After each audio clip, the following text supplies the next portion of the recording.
नमस्कार दोस्तों, मेरा नाम चंदन कुमार।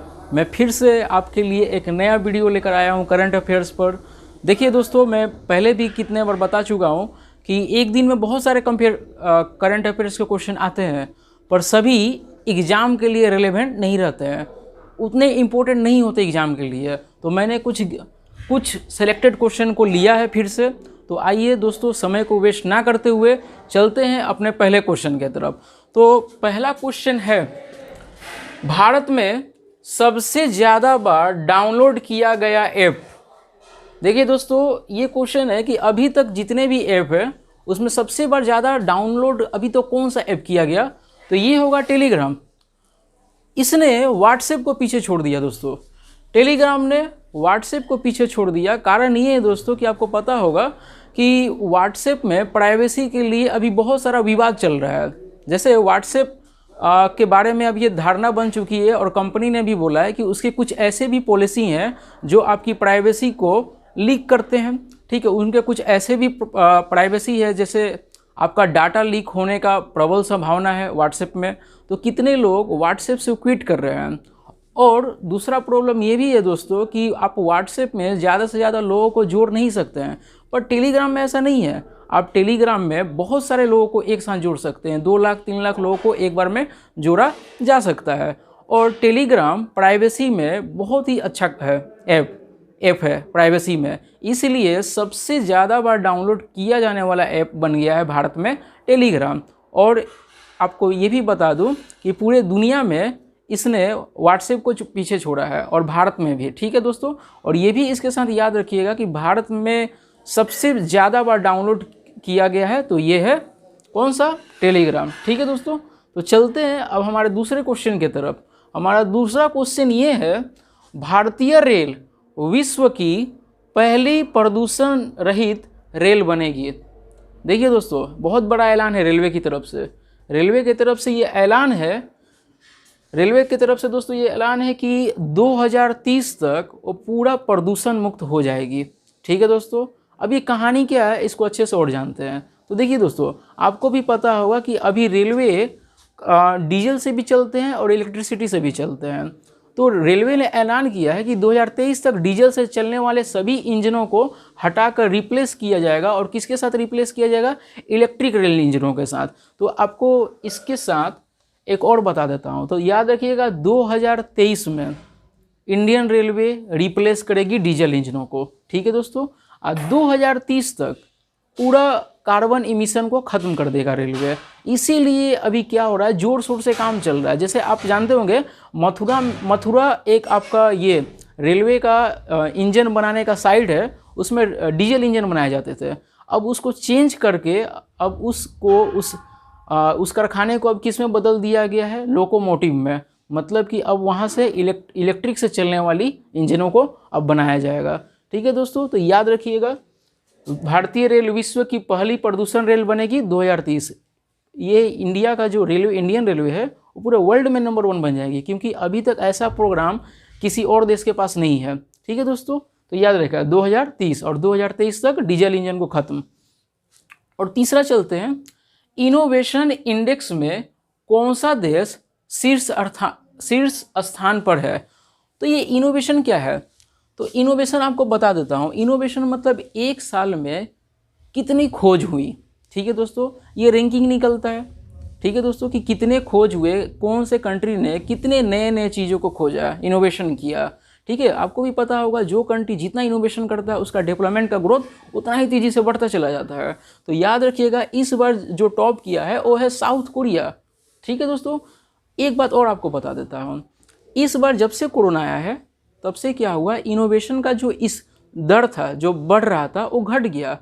काफ़ी देशों का बुरा हाल हुआ है इस बार कोरोना में। ठीक है, तो जैसे आपको मैं बता दूं, ये साउथ कोरिया नंबर 1 नहीं था पहले, पर अचानक साउथ कोरिया आ गया जर्मनी को पीछे छोड़ के। और इसमें एक चेंजिंग ये हुआ कि टॉप 10 में अमेरिका बाहर हो गया। ठीक है दोस्तों, मतलब 10 देश जो इनोवेशन में टॉप 10 है उसमें अमेरिका बाहर हो चुका है इस बार। और याद रखिएगा, अपना इंडिया का कितना रैंक है? 50। दोस्तों याद रखिएगा, इंडिया का इनोवेशन इंडेक्स में 50वां स्थान है। पहले ये 54 था, अब आ गया कितने पे? 50 पे। और इसके साथ हमारे पड़ोसी जो देश हैं उनको भी याद कर लीजिए एक बार। चीन का इस बार रैंकिंग हुआ है 16। ठीक है दोस्तों, तो फिर से मैं आपको रिकैप करवा दे रहा हूँ। इनोवेशन इंडेक्स मतलब क्या होता है मतलब कि एक साल में कितने सारे चीज़ों को खोजा गया, इनोवेशन किया गया। उसमें साउथ कोरिया नंबर 1 बन गया, इंडिया का स्थान है 50 और अमेरिका टॉप 10 से बाहर हो चुका है, और चीन का कितना हुआ 16 रैंक। ठीक है दोस्तों, तो चलते हैं उसके बाद 4th क्वेश्चन अपना। कौन सा space agency Mars ice mapping mission करेगा? तो इसका आंसर होगा नासा। तो इसको भी अच्छे से डिटेल में जानते हैं दोस्तों। कहानी ये है कि आपको भी पता होगा कि ये जो हमारा सोलर प्लेनेट है, तो अगर ये अर्थ के बाद किसी में लाइफ का पॉसिबिलिटीज़ है तो है मंगल ग्रह, मार्स पे। ठीक है दोस्तों, क्योंकि जो मार्स का जो टेम्परेचर है वो काफ़ी हद तक किससे मिलता जुलता है, इंडिया जैसा। बस उसमें एक ही चीज़ है ज़्यादा, क्या, कार्बन डाइऑक्साइड बहुत ज़्यादा है। ठीक है दोस्तों, और हमारे यहाँ 0.03% है, तो कार्बन डाइऑक्साइड वहाँ पे ज़्यादा है, पर फिर भी वहाँ लाइफ का पॉसिबिलिटी है। क्योंकि अभी तक कितने सारे सैटेलाइट ने इस बात को पुष्टि किया है दोस्तों कि वहाँ पर एक बहुत साल पहले, मतलब आज से लाखों साल पहले, बर्फ़ के बहुत ज़्यादा ये थे, बर्फ़ के मतलब पड़ते थे। अभी वो अभी नहीं मिल रहे हैं बर्फ़। ठीक है दोस्तों, तो ये क्या हुआ है, नासा ने क्या किया है, अब एक नया ये रोबोट और एक सैटेलाइट लॉन्च करेगा जो कि मंगल ग्रह के उस कोने तक जाएगा जहाँ तक अभी कोई सैटेलाइट नहीं पहुँचा है। तो ये पहला हुआ, नासा पहला देश ऐसा बन गया जो उन हिस्सों में अब मंगल के जाएगा जहाँ पर आइस होने का, बर्फ़ होने का बहुत ज़्यादा संभावना अभी भी है दोस्तों। तो याद रखिएगा, नासा किसका स्पेस एजेंसी है दोस्तों? अमेरिका, यूएसए का। ठीक है दोस्तों, और उसके साथ ये भी याद रखिएगा नासा का फुल फॉर्म क्या है। तो आपको मैं बता देता हूँ नासा का फुल फॉर्म क्या है, नेशनल एरोनॉटिक्स स्पेस एडमिनिस्ट्रेशन। फिर से सुन लीजिए नासा का full form, national aeronautics space administration. दुनिया का बहुत सबसे पुराना स्पेस एजेंसी है, और इसके पास जितने डेटा हैं उतना किसी स्पेस एजेंसी के पास नहीं है। ठीक है दोस्तों, तो याद रखिएगा। अब चलते हैं अपने 5वें नंबर क्वेश्चन के पास। केंद्र सरकार की तरफ से किस राज्य में 18 महीने बाद 4G सेवा को बहाल किया गया है?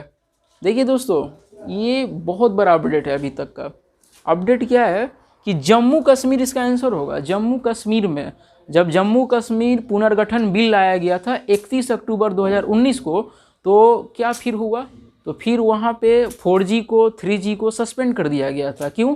क्योंकि सरकार को डर था कि जो अराजक वाले हैं, जो कश्मीर को अलग करना चाहते हैं, वो सक्रिय हो जाएंगे। ठीक है, इंटरनेट का सहारा लेकर हमारे पड़ोसी देश से आतंकवाद को लाएंगे यहाँ पे। ठीक है, और शांति को ख़त्म कर देंगे। तो इसीलिए इंटरनेट को वहाँ पे ख़त्म कर दिया गया था।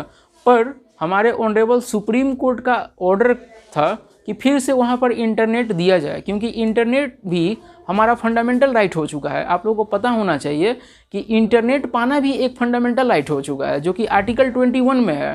ठीक है दोस्तों, जीवन की स्वतंत्रता। ठीक है दोस्तों, उसी में इंटरनेट को ला दिया गया। तो जम्मू कश्मीर अब भारत का अभिन्न अंग है। ठीक है दोस्तों, केंद्र शासित प्रदेश बन चुका है। तो इसीलिए अब वहाँ भी धीरे धीरे इंटरनेट को फिर से मुक्त किया गया। तो याद रखिएगा, जम्मू कश्मीर में 4G फिर से स्टार्ट हो चुका। ठीक है, अब चलते हैं अपने लास्ट क्वेश्चन, जो कि 6 नंबर ये है, श्रम एवं रोजगार मंत्रालय ने हाल ही में किसको राष्ट्रीय सुरक्षा परिषद का चेयरमैन नियुक्त किया है? तो इसका आंसर होगा SN सुब्रमण्यम। याद रखिएगा दोस्तों, क्यों? क्योंकि अपॉइंटमेंट का ये क्वेश्चन है, और अपॉइंटमेंट वाले क्वेश्चन जितने भी बनते हैं बार बार पूछे जाते हैं एग्जाम में। तो याद रखिएगा, श्रम एवं रोजगार मंत्रालय ने किसको नियुक्त किया है? SN सुब्रमण्यम। ठीक है दोस्तों, तो इसके साथ हमारा ये 6 क्वेश्चन खत्म हो चुका। अब ये 6 क्वेश्चन से आप इस बात को अंदाज़ा लगा सकते हैं कि कितने इंपॉर्टेंट है। इसीलिए मैं सिर्फ इंपॉर्टेंट क्वेश्चन को ही लिस्ट करता हूँ। ठीक है दोस्तों, तो अगर मेरा प्रयास आपको अच्छा लग रहा है, आपको लग रहा है कि वीडियो से आप कुछ नंबर गेन कर सकते हैं या आपका नॉलेज बढ़ रहा है, तो प्लीज़ मेरे चैनल को सब्सक्राइब करें, लाइक करें, क्योंकि आपका जो लाइक है मुझे और मोटिवेट करेगा कि ऐसे और वीडियो आपके सामने ला सको। धन्यवाद।